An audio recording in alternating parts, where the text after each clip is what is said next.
Hello guys, this is the Fine Fellow and welcome back to my channel.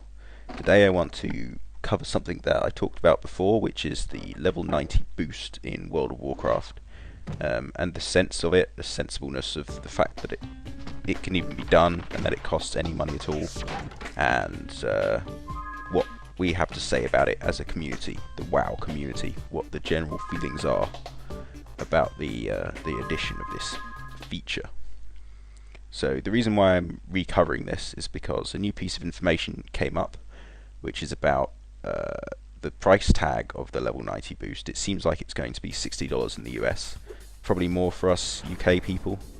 I'd imagine it would be around £50. That's just a guess. We'll see what they come up with. But anyway, we're in the process in the WoW community of discussing the price and seeing whether it's worth it. Is it worth $60 to get the boost?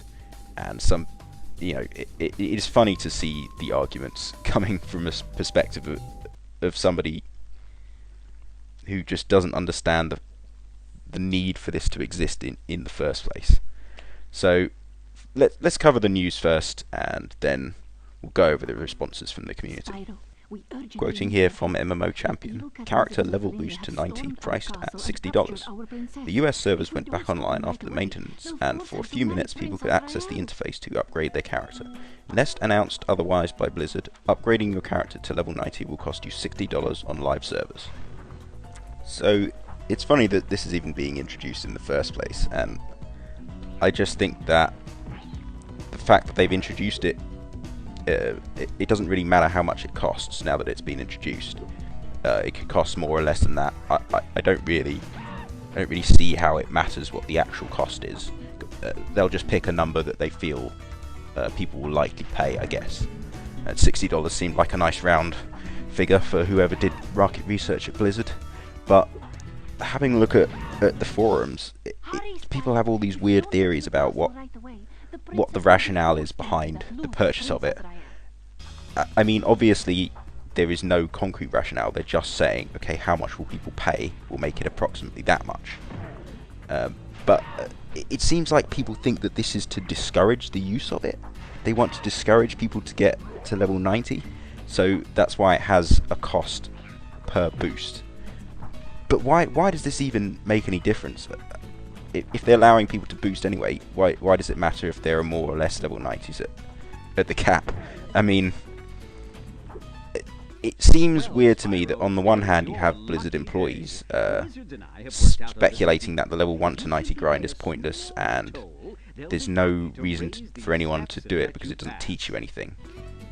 I mean, first off, whose fault is that? It's not the fault. It's the fault of the content, really. It should just be better at doing that if you think that that's the goal of it. But irrespective of what the problems are, if you've decided that it's worthless and you don't need to do it and it doesn't teach you anything, why is there a need to discourage people from making new level 90s? That should surely be the goal if that's where the game is. If it starts at 90 and goes to 100 now and everything before is worthless, why is there any barrier at all, financial or otherwise, to just making a new level 90 or 5 or 10 of them? Why does it matter? Why does it matter if the server is flooded with level 90s? It doesn't make any difference, surely. So it's strange to see that there's some kind of financial discouragement going on there, according to some people. I don't see why there would be, or why there would be a need for it.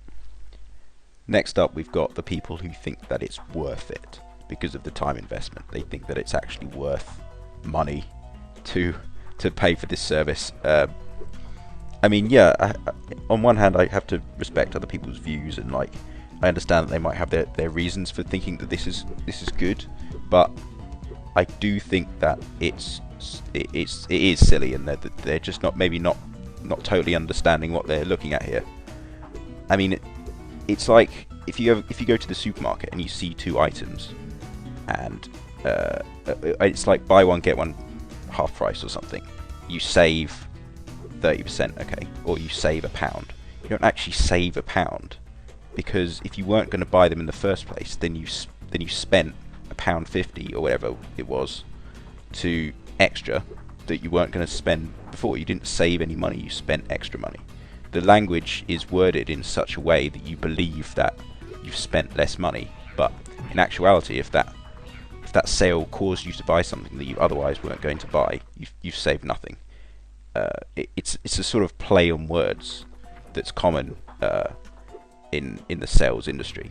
So how does this apply to WoW? Well, people apparently believe that they are saving themselves time by spending $60 to not do a task that they don't enjoy, right?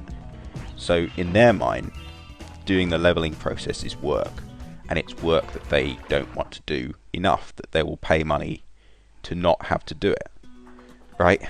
So I mean, this is a video game here that we're talking about. It shouldn't contain any work to do. It should be fun. But leaving that aside for a second, the idea that it takes work to get from 1 to 90 and that it's worth the money to skip it is ludicrous. That is a piece of game. It's not. There's no law that says that you have to level from 1 to 90 or that it has to be done. It's not like you pay $60 and somebody at Blizzard sits in front of their keyboard and like levels your character through all the zones or something. It doesn't have to be done. There's no reason why it needs to be in the game at all.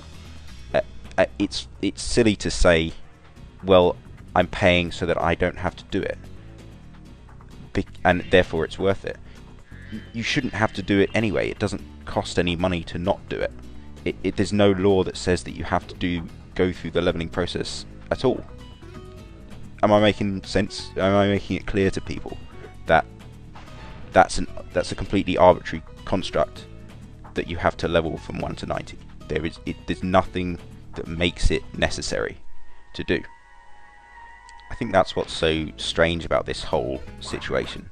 It seems that people think that they're saving time, that they're spending money to get time back that they otherwise don't want to waste. You don't get, so they can spend it on something else, either more content at the level cap or a different game or whatever. You don't actually get your time back. Okay, that's completely the opposite way to think about it. What you're doing is you're spending $60, right, on minus 50 hours of game. Okay, you don't get any time back. You just spend less time in the game. You pay to spend less time playing WoW. You're paying for minus 50 hours worth of game. Is that clear to people? Do you sort of understand where I'm coming from here? Blizzard have put that hurdle in your way, and it's artificial. It doesn't need to be there, and there's no reason why you have to go through those levels at all. And you definitely shouldn't think that you're somehow spending your time wisely by or spending your money wisely by paying for minus game time. That doesn't make any sense. It makes sense from a business perspective because Blizzard has to do nothing to get $60 out of you. But from your perspective, it shouldn't make any sense to you because you get nothing, nor do you save time. That's a complete. You completely misunderstood the situation if you think that you're saving time. Okay, that's about it for this episode. I pretty much just wanted to put this out as a sort of public service announcement, just to say to people, don't get suckered by weasel words. Don't allow yourself to be taken in by a perspective that might sound sensible, it might sound like common sense, but it's not. You've been misled, I think. Nevertheless, that doesn't mean that all the arguments for paying for microtransactions in WoW are negated, and some other people might listen to my show and think, I like microtransactions.